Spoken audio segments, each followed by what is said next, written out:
On May 4th, missiles were fired near the Strait of Hormuz.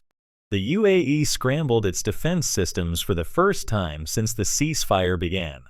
Oil jumped 5% in a single session. One waterway, 21 miles wide at its narrowest point, and through it flows roughly 1/5 of all the oil the world consumes every single day. The Strait of Hormuz sits between Iran and Oman. Every supertanker heading out of Saudi Arabia, Iraq, Kuwait, and the UAE has to pass through it. There is no shortcut. Pipelines can reroute maybe a third of that volume. The rest? It either moves through the strait, or it doesn't move at all. The moment the choke point closes, the math turns brutal. Asian economies, Japan, South Korea, India, import the majority of their oil through this channel. Their factories, power grids, and supply chains run on it. An extended closure doesn't just push gas prices up. It triggers an inflation shock that forces central banks to raise rates, even in countries already struggling with debt.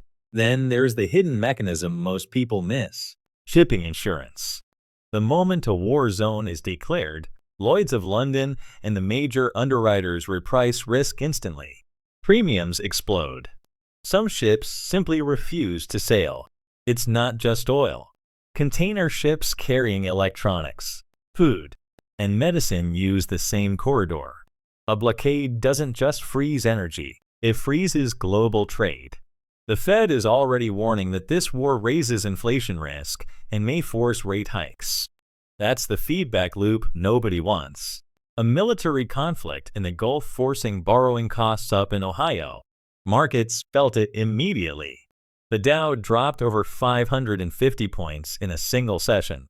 Oil traders, currency desks, and sovereign wealth funds all repriced risk at the same time.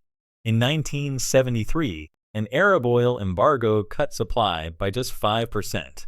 Gas lines stretched for miles. Inflation ran double digits for years.